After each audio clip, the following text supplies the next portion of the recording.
बिहार का एक विधायक जिसे मारी गई थी 107 गोली।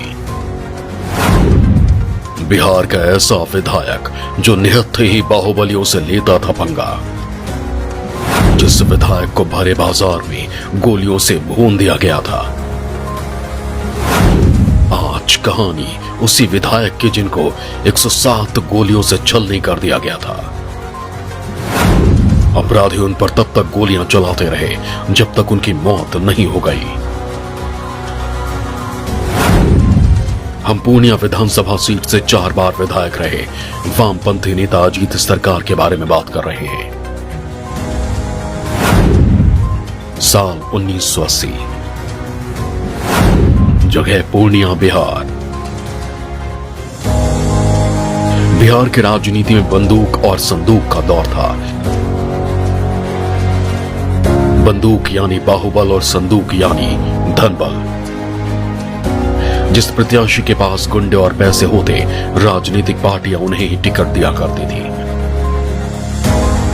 समाज सेवी लोग उस समय राजनीति में आने से कतराने लगे। पूरे सीमांचल में जमींदारों का वर्चस्व हुआ करता था। लेकिन शहर के चर्चित होम्योपैथ डॉक्टर के बेटे अजीत सरकार ने सामंती व्यवस्था के खिलाफ आवाज बुलंद की।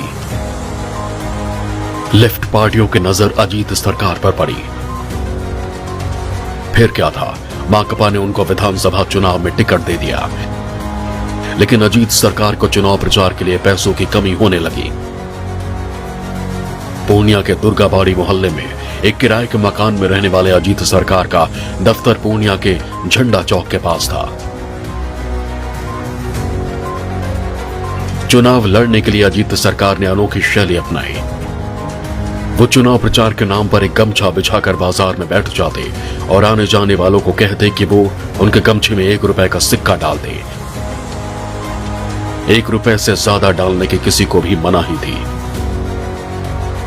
देखते ही देखते अजीत सरकार के गमछे में 1 रुपए के सिक्कों का ढेर लग जाता। अजीत सरकार उन सिक्कों को लेकर घर लौटते और उनकी गिनती करते। इससे अनुमान लगा लेते कि कम से कम इन्हें इतने वोट तो मिल ही रहे हैं। बाहुबल के उस दौर में जब चुनाव परिणाम आया तो हर कोई चौंक गया। एक साधारण युवक अजीत सरकार चुनाव जीत चुके थे।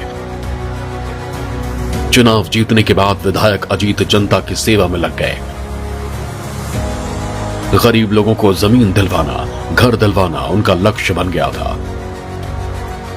उन्होंने जमींदारों की जमीन कब्जा कर उसे गरीबों में बांटना शुरू कर दिया था। पूरे सीमांचल में अजीत दादा के नाम से मशहूर होने लगे। देखते देखते चौथी बार चुनाव जीत गए, लेकिन खुद के लिए धन अर्जित नहीं कर पाए। पत्नी के पैसों से घर चलाया करते थे। 14 जून 1998, अजीत सरकार के उदय से पूरे पूर्णिया जिले के पूंजीवादी और सामंती लोग परेशान थे। कई अपराधियों की नजर भी अजीत सरकार पर पड़ने लगी थी। शहर के कई बड़े लोग अजीत सरकार से बेहद ही नाराज चल रहे थे। 14 जून 1998 की शाम को अजीत सरकार जनता का हालचाल जानने के लिए पूर्णिया शहर में घूम रहे थे। तभी अपराधियों ने उन्हें घेर लिया।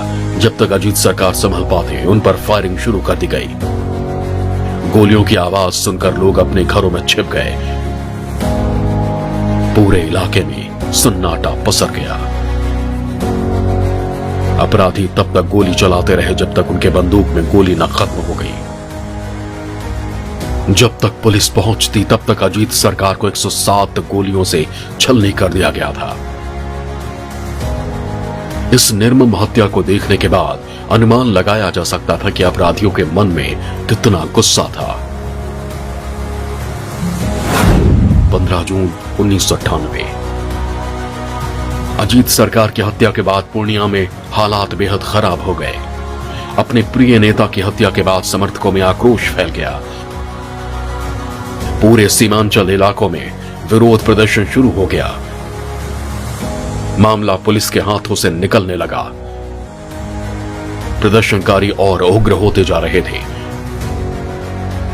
फिर हालात खराब होते देख लालू प्रसाद यादव हेलीकॉप्टर से पूर्णिया पहुंचे। भरी भीड़ से लालू प्रसाद यादव ने शांति बनाए रखने की अपील की। लालू से आश्वासन मिलने के बाद प्रदर्शनकारी शांत हो गए।